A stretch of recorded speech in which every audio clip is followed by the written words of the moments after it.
Hello breaking చూస్తున్నాం. రాష్ట్రంలో గల 3 రోజుల పాటు భారీ వర్షాలు కురుస్తాయని హైదరాబాద్ వాతావరణ శాఖ కేంద్రం వెల్లడించింది. రాష్ట్రంలోని పలు జిల్లాలకు తేలికపాటి నుంచి మోస్తరు వర్షాలు కురిసే అవకాశం ఉందని అంచనా వేసింది. నిన్నటి నుండి రాష్ట్ర వ్యాప్తంగా పలు చోట్ల భారీ వర్షాలు కురిశాయి. ఇక నేడు కూడా ఆదిలాబాద్, ఆసిఫాబాద్, మంచిర్యాల, నిర్మల్, నిజామాబాద్, చిట్యాల, సిరిసిల్ల, కరీంనగర్, పెద్దపల్లి, భూపాలపల్లి, ములుగు, కొత్తగూడెం, కామారెడ్డి జిల్లాల్లో అక్కడక్కడ ఉరుములు మెరుపులతో కురిసిన భారీ వర్షం కురిసే అవకాశం ఉందని తెలిపింది.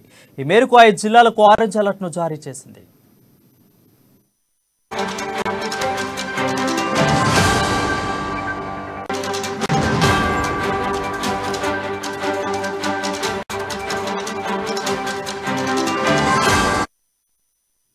రాష్ట్ర వ్యాప్తంగా సాధారణ వర్షపాతం 5.2 మిల్లీమీటర్ల వర్షపాతం కురవాల్సి ఉండగా 21.5 మిల్లీమీటర్ల వర్షపాతం నమోదైనట్లు హైదరాబాద్ వాతావరణ శాఖ వెల్లడించింది.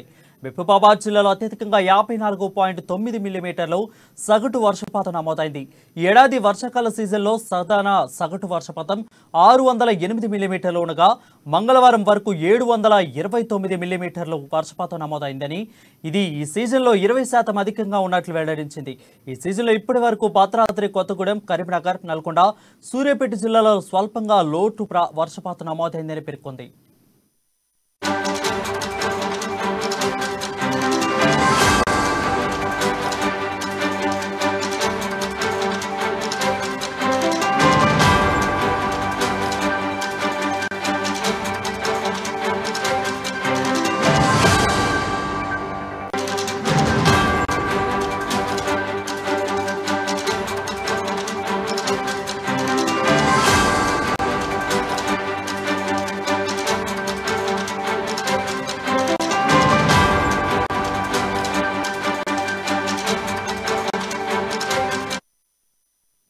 ఇక మహారాష్ట్ర, కర్ణాటకతో పాటు రాష్ట్రంలోని విస్తారంగా కురుస్తున్న వర్షాలతో ప్రాజెక్టులకు వరద ప్రవాహాలు స్థిరంగా కొనసాగుతున్నాయి.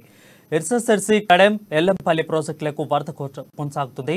ఎల్లంపల్లికి ప్రాజెక్టుకు 2.25 లక్షల క్యూసెక్ల వరద నీరు వస్తుండగా లక్ష్మీ బ్యారేజ్ వద్ద 3.05 లక్షల క్యూసెక్ల వరద నీరు చేరుతుంది. రాజరాజేశ్వరి జలాశయానికి 10,000 క్యూసెక్ల వరద వస్తుంది. ఇక కృష్ణాలో స్వల్పంగా వరద ప్రవాహం మొదలైంది. శ్రీశైలం ప్రాజెక్టు 11,000 క్యూసెక్ల వరద నీరు చేరుతుంది. దీనిపై మరింత సమాచారం మా ప్రతినిధి రాజు అందిస్తారు. రాజు, చెప్పండి. Good morning Varun. బుధవారం కాస్త వర్షాలు ఎడతెరిపించినప్పటికీ నిన్న అయితే సాయంత్రం నుంచి కూడా హైదరాబాద్ తో పాటు జిల్లాలో కూడా మోస్తరు నుంచి భారీ వర్షాలు కురిశాయి. అయితే రాష్ట్రంలో మరో 3 రోజుల పాటు కూడా వర్షాలు కురిసే అవకాశం ఉందని చెప్పి వాతావరణ శాఖ అధికారులు చెప్తా ఉన్నారు. అదేవిధంగా రాష్ట్రంలోని హైదరాబాద్ తో పాటు పలు జిల్లాల్లో కూడా భారీ వర్షాలు కూడా నమోదయ్యే అవకాశం ఉందని చెప్పి కూడా ఇప్పటికే వాతావరణ శాఖ అధికారులు అయితే హెచ్చరికలు కూడా జారీ చేయడం జరిగింది. మనం ఈ రోజు ఆదిలాబాద్, ఆసిఫాబాద్, మంచిర్యాల, నిర్మల్, నిజామాబాద్, జగిత్యాల, సిరిసిల్ల, కరీంనగర్, పెద్దపల్లి, భూపాలపల్లి, ములుగు, కామారెడ్డి, కొత్తగూడెం జిల్లాల్లో అక్కడక్కడ ఉరుములు మెరుపులతో కూడిన వర్షాలు కురిసే అవకాశం కూడా ఉందని చెప్పి వాతావరణ శాఖ అధికారులు ముందస్తుగా హెచ్చరికలు కూడా జారీ చేయడం జరిగింది. అయితే బంగాళాఖాతంలో ఏర్పడినటువంటి అల్పపీడన ప్రభావం కొద్దిగా బలహీన పడిందని కూడా చెప్తా ఉన్నారు. ఈ ప్రభావంతో హైదరాబాద్ లోని పలు ప్రాంతాల్లో బుధవారం సాయంత్రం నుంచి కొద్దిగా వర్షముఖం కొద్దిగా తగ్గిందని చెప్తా ఉన్నారు. అదేవిధంగా ఈ రోజు మళ్ళీ భారీ వర్షాలు కురిసే అవకాశం ఉందని చెప్పి కూడా చెప్తా ఉన్నారు. ముఖ్యంగా రాయదుర్గం, కుత్బుల్లాపూర్, జీడిమెట్ల, బహదూర్పల్లి, మియాపూర్, గచ్చిబౌలి, మాదాపూర్, ఖైరతాబాద్, పంజాగుట్ట, అమీర్పేటలలో భారీ వర్షం అయితే కురిసింది నిన్న చూసుకున్నట్టయితే. అదేవిధంగా బుధవారం సాయంత్రం నుంచి కూడా రాత్రి వరకు వాన కురవకపోవడంతో రహదారులపైకి వచ్చిన వాహనదారులు, ఆఫీసుల నుంచి ఇంటికి వెళ్తున్న ఉద్యోగస్తులు వర్షంలో కొద్దిగా ట్రాఫిక్ లో ఇబ్బందులు పడ్డారు. అదేవిధంగా కుండపోత వర్షంతో చాలా రహదారులు కూడా లోతట్టు ప్రాంతాలన్నీ జలమయం. మరోవైపు ఈ హైదరాబాద్ తో ట్రాఫిక్ సమస్య, హైదరాబాద్ లోతట్టు ప్రాంతాలు జలమలం అవడంతో పాటు రాష్ట్రంలో ఉన్న ప్రాజెక్టులకు కూడా జలకాల సంతరించుకుంది. ప్రాజెక్టులన్నీ కూడా దాదాపు నిండుకుండలా మారాయని మనం చెప్పవచ్చు. అదేవిధంగా ఇక్కడ మనం ఒకవేళ ఈ ఉత్తర తెలంగాణ జిల్లాలకు ఈ యొక్క ప్రభావం ఎక్కువగా ఉంది చెప్పి వాతావరణ శాఖ అధికారులు అయితే చెప్తా ఉన్నారు.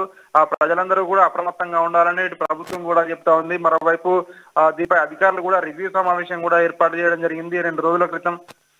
ప్రజలందరూ కూడా అప్రమత్తంగా ఉండాలి, అత్యవసరమైతే బయటికి రావాలని కూడా చెప్పడం జరిగింది. అదేవిధంగా ఒకసారి మనం చూసుకున్నట్టయితే ఈ వర్షపాతం 5.2 మిల్లీమీటర్ల వర్షపాతం కురవాల్సి ఉండగా మొత్తానికి 21.5 మిల్లీమీటర్ల వర్షపాతం నమోదైనట్టు హైదరాబాద్ వాతావరణ శాఖ వాళ్ళు చెప్తా ఉన్నారు. అంటే సాధారణం కంటే అత్యధికంగానే వర్షపాతం నమోదైందని చెప్తా ఉన్నారు. మరోవైపు మహబూబాబాద్ జిల్లాలో అత్యధికంగా 54.9 మిల్లీమీటర్ల సగటు వర్షపాతం నమోదైందని చెప్పి కూడా చెప్తా ఉన్నారు. ఈ ఏడాది వానాకాలం సీజన్ లో సగటు సాధారణ వర్షపాతం 608 మిల్లీమీటర్లు అయితే ఇప్పటి వరకు మంగళవారం వరకు చూసుకున్నట్టయితే 729 మిల్లీమీటర్ల వర్షపాతం నమోదైందని చెప్తా ఉన్నారు. అయితే 20% పైగా అధిక వర్షపాతం ఇప్పటి వరకు అయితే నమోదైందని చెప్పి కూడా వాతావరణ శాఖ అధికారులు చెప్తా ఉన్నారు.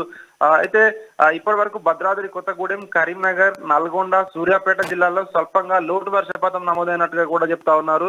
అయితే మహారాష్ట్ర, కర్ణాటకతో పాటు రాష్ట్రంలో విస్తారంగా కురుస్తున్న వర్షాలకు ఈ ప్రాజెక్టులకు ఏదైతే జలకాలు సంతరించుకుందో ఇక్కడికి ప్రాజెక్టులకు ఇన్ఫ్లో కూడా పెరుగుతా ఉంది. ముఖ్యంగా ఎస్ఆర్ఎస్పి, కడెం, ఎల్లంపల్లి ప్రాజెక్టులకు వరద కొనసాగుతుంది. ఎల్లంపల్లి ప్రాజెక్టుకు 2.25 లక్షల క్యూసెక్ల వరద వస్తుండగా లక్ష్మీ బరాజ్ వద్ద 3.05 లక్షల క్యూసెక్ల వరద వస్తుంది. మరోవైపు ఇక కృష్ణా నదిలో స్వల్పంగా వరద ప్రవాహం కూడా మొదలైంది. శ్రీశైలం ప్రాజెక్టుకు 11,000 క్యూసెక్ల వరద నీరు కూడా చేరుతా ఉంది. మొత్తానికైతే మరో 3 రోజుల పాటు ఈ వర్షాలు ఉన్నాయని చెప్పి వాతావరణ శాఖ అధికారులు అయితే హెచ్చరికలు జారీ చేసిన నేపథ్యంలో ప్రజలందరూ కూడా అప్రమత్తంగా ఉండాలని చెప్పి ఇటు అధికారులు కానీ ఇటు వాతావరణ శాఖ అధికారులు అయితే చెప్తా ఉన్నారు. వరుణ్, రైట్ రాజు, మనం ఆల్రెడీ జూన్లో కొన్ని అనివార్య కారణాల వల్ల కొన్ని ఫేస్ చేసాము. సో ఈసారి అధికారులు ఎల్లో అలర్ట్ జారీ అయింది కాబట్టి ఎలాంటి ప్రజలకు సూచనలు, సలహాలు చేస్తున్నారు?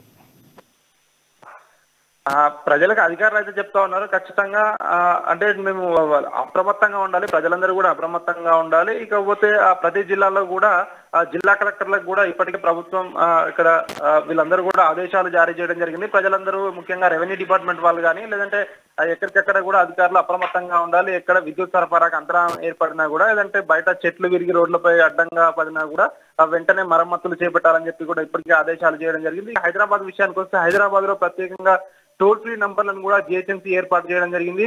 ప్రజలు అత్యవసరమైతే టోల్ ఫ్రీ నంబర్లకు ఫోన్ చేయాలని చెప్పి కూడా చెప్పడం జరిగింది. మాన్సూన్ ఎమర్జెన్సీ వెహికల్స్ ప్రత్యేకంగా అందుబాటులో ఉన్నాయి. ఎమర్జెన్సీ వెహికల్ అందుబాటులో ఉన్నాయి. ఇవన్నీ కూడా ఎక్కడ ఏ అవసరం వచ్చినా ఫోన్ చేస్తే వాళ్ళు వచ్చి ఇమీడియట్ గా అక్కడ పరిస్థితిని కూడా చూసి దాన్ని రెక్టిఫై చేస్తారని చెప్పి చెప్తా ఉన్నారు. ఒకవైపు లోతట్టు ప్రాంతాల్లో నీళ్లు ఒకవేళ అక్కడ ఒకటేసారి జమ అయినట్టయితే దాన్ని కూడా వాళ్ళు క్లియర్ చేయడానికి ప్రత్యేక మోటార్లను పెట్టి కూడా లేదంటే వివిధ వాహనాల ద్వారా కూడా క్లియర్ చేస్తామని చెప్పి కూడా మేమైతే సిద్ధంగా ఉన్నామని చెప్పి మరోవైపు జిహెచ్ఎంసీ అధికారులు కూడా చెప్తా ఉన్నారు. ఏది ఏమైనప్పటికీ అంటే నిన్న మొన్న 2 రోజుల వరకు మనం చూసుకున్నట్టయితే అధికారులు ఎంత వచ్చినా కూడా వాళ్ళందరూ కూడా క్లియర్ చేయలేని పరిస్థితి ఉంది. ఎందుకంటే భారీ వర్షము వచ్చిన నేపథ్యంలో ఈ అధికారులు కూడా ఇక్కడ సరిపోలేని పరిస్థితి ఉంది అని చెప్పి మరోవైపు విమర్శలు కూడా వినిపిస్తున్నాయి. Varun, right, thank you Raju for the updates.